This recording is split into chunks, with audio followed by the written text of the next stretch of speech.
할렐루야. 사랑하고 축복합니다. 재직의 사회생활에 대해서 말씀을 드리고자 하겠습니다. 성경 말씀은 다니엘서 6장 1절로 10절의 말씀이 되겠습니다. 다니엘은 이스라엘 포로의 신분으로 바벨론에 잡혀왔습니다. 그럼에도 불구하고 그는 바벨론 총리의 대기에 이르렀다는 것입니다. 그 이유는 무엇이겠습니까? 그리고 바벨론의 생활에서 우리들에게 모범적인 사회생활을 보여주고 있는데 여기에 대해서 알아보고자 하겠습니다. 본장의 교훈은 무엇인가? 첫째로 참 믿음은 평소에 하나님을 경외하고 섬기는 것입니다. 다니엘은 바벨론의 포로로 잡혀와서 사는 동안 경건하게 살았어요. 그는 총리가 되어 매우 바쁘고 피곤했을 업무 속에서도 경건했다는 것입니다.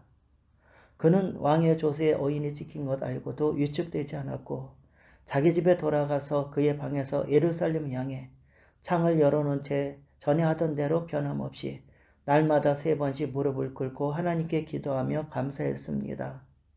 본장에서 보면 그의 하나님, 너희 항상 섬기는 네 하나님, 나의 하나님, 자기 하나님, 다니엘 하나님 등의 표현은 다니엘이 개인적으로 하나님을 힘써 섬겼음을 증거합니다.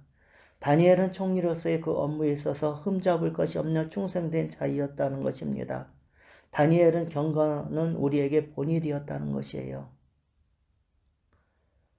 둘째로 경건한 성도에게도 고난이 다가옵니다. 경건한 다니엘은 동료들의 질투와 모함을 당했다는 겁니다. 그는 다니엘을 죽이기 위해 법을 고안하였고 다니엘이 그 법에서 저촉되었음을 발견하고 왕에게 고발하였습니다.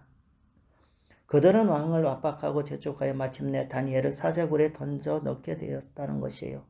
심지어 그 굴은 임봉되었습니다. 다니엘은 죽은 자와 같이 되었고 그의 경건은 헛된 것 같았습니다. 그 경건한 성도에게도 죽음의 위기는 다가온다는 것입니다. 하지만 셋째로 하나님께서는 경건한 성도를 도우셨습니다. 왕은 다니엘을 사자굴에 던져 넣으면서도 그에게 하나님의 구원을 기원했고 새벽에 굴에 달려가서도 하나님의 구원을 확인하려고 그에 질문했다는 것입니다. 과연 하나님께서는 천사를 보내서 사자들의 입을 막으셨고 다니엘은 기적적으로 구원을 얻었다는 것이에요. 또 왕은 조서를 내려 다니엘 하나님을 찬송하며 증거하였고 그것은 하나님께 큰 영광이 되었습니다. 또 다니엘은 형통한 사람이었고 경건한 성도는 주권적 섭리 하나님의 도우심을 얻는다는 것입니다. 여기에서 보면 다니엘이라는 사람은 어려운 가운데서도 하나님을 믿었고 그리고 총리로서 자기가 할 일을 다 소임을 다했다는 것입니다. 신앙적으로나 사회생활이나 모든 것을 최선을 다한 것을 알 수가 있어요.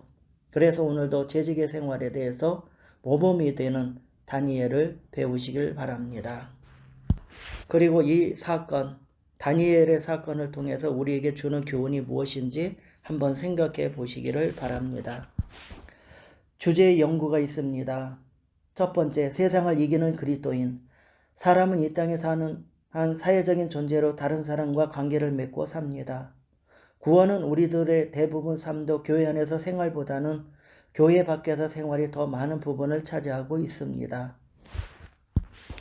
여기서 쉽게 말씀드리면 구원받은 성도들은 대부분 예배도 드리고 찬양도 하고 구역예배도 드리고 여러가지 모임도 갖지만은 사회생활을 더 월요일서부터 토요일까지 많이 할 수도 있다는 것입니다.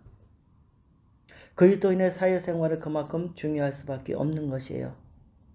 세상 안에 이때 세상에 물들지 않는 크리스찬, 재직으로 사는 것은 하나님의 뜻입니다.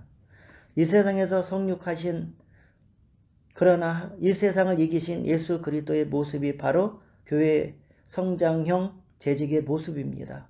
그러한 모습은 과연 어떤 것일까요? 1번 신앙과 삶이 일치하는 자. 경건한 사회생활을 통해 성장하는 재직이 되려면 우선 교회 안의 생활과 교회 밖의 생활 차이가 나는 이른바 이중적 생활을 극복해야 된다는 것입니다. 교회에 들어와서는 하나님을 잘 믿는 것처럼 보이고 덕 있는 것처럼 보이고 거룩한 것처럼 보이지만 세상에 나가서는 이중적인 인격의 신앙생활이 보여져서는 안 되는 거예요. 세상 사람과 똑같이 행동하고 가고 예수 믿는지 안 믿는지 세상 사람들한테 구분이 안 가게 보여져서는 안 된다는 것입니다. 더욱이 재직은 교회 안에서 성도를 섬기며 그들의 삶의 모범이 되어야 하는 지도자입니다. 그런데 교회에서는 너무나 마음 푸근한 집사님, 겸손하신 장로님이면서도 정작 사회에서는 성실하지 못한 직장인, 이웃을 배려하지 않는 아주머니, 마주하고 싶지 않은 상사로 인식되어지는 경우가 종종 있습니다. 우리는 성경이 세상에서도 한결같이 본이 될 만한 재직의 모습이 자격을 가르친다는 것입니다. 그래서 디모데전서 3장 1절로 3절에 말씀하고 닛보다 이 말이여 곧 사람이 감독의 직분을 얻으려 함은 선한 일을 사모하는 것이라 함이로다. 그러므로 감독은 채만할 것이 없으며 한 아내의 남편이 되며 절제하며 신중하며 단정하며 나그네를 대접하며 가르치기를 잘하며 술을 즐기지 아니하며 구타하지 아니하며 오직 관용하며 다투지 아니하며 돈을 사랑하지 아니하며. 우리는 한결같은 모습을 보여줘야 될 줄로 믿습니다. 2번 성경적 가치관을 따르는 자. 성경 그리스도를 향해 이 세대를 본받지 말라고 로마서 12장 2절에 말씀하고 있습니다. 이는 세상을 떠나거나 도피하라는 의미가 아니라 세상이 추구하는 삶의 방식을 쫓지 말라는 말씀입니다. 오히려 그 반대로 그리스도의 참된 진리와 사랑으로 세상을 이끌어 나가는 것입니다. 3번 소금과 빛이 되는 자. 예수님은 세상의 소금과 빛이 되는 청지기를 요구한다고 마태복음 5장 13절로 16절에 말씀하고 있습니다. 소금은 녹아져야 맛을 내며 빛은 비칠 때 제 몫을 다하는 것입니다. 그래서 부패된 곳에 가서 소금의 역할을 해서 부패를 막아야 되고 어두운 곳에 가서는 빛의 역할을 해서 밝혀져야 되는 것입니다. 즉 거룩함과 정직으로 빛을 발하는 헌신과 봉사는 세상을 이길 수 있는 강력한 무기가 됩니다. 두 번째, 성공적인 재직의 사회생활이 있습니다. 인간이 산다는 것은 곧 일한다는 것을 뜻합니다. 직장에서, 가정에서, 학교에서, 가정에서 주어진 일을 감당하며 살아갑니다.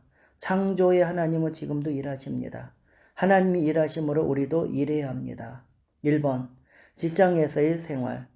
직업은 하나님께서 우리에게 주신 생계수단입니다.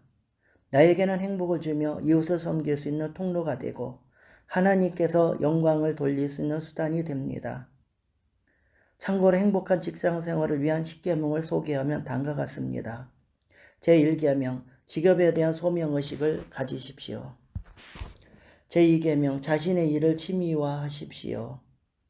제3계명, 자기 전공에 대한 비전과 목표를 가지십시오. 제4계명, 인간관계에서 성공을 하시기 바랍니다. 제5계명, 정직, 성실, 근면함으로 일하십시오. 제6계명, 직장 내 신앙의 갈등들을 극복하십시오. 제7계명, 부단한 자기개발에 힘쓰십시오. 제8계명, 스트레스를 정복하십시오. 제9계명, 직장과 동료들을 위해 기도하십시오. 제10계명, 직장과 가정의 조화를 이루십시오. 2번, 이웃과의 생활. 평소 우리 이웃에 대해서는 어떤 태도를 가져야 할까요? 그들에게 필요한 것은 무엇보다도 그리스도의 복음입니다. 이 복음을 전하기 위해서는 말과 행동으로 본이 되는 사람이 되어야 됩니다. 마태복음 12장 36절 37절에 말씀하고 있으며 야고보서 3장 2절로 5절에 말씀하고 있는 것입니다. 그래서 저 사람을 믿는 사람은 과연 하나님의 자녀야. 저 예수 믿는 사람을 보니까 나도 믿어야지. 이런 마음이 들도록 여러분들은 본이 되는 사람들이 되어야 되는 것입니다. 적용에 대해서 말씀드리고자 하겠습니다. 1번, 재직의 사회생활에 대해 공부하면서 새롭게 깨달았거나 자신에게 은혜가 된 내용이 있으면 서로 발표하는 시간을 가지십시오. 서로가 발표하는 사이가 없다면 본인이 혼자 생각을 해보시기 바랍니다. 2번, 세상을 이기는 그리스도인의 세 가지 모습은 무엇인지 한번 정리해 보시기 바랍니다.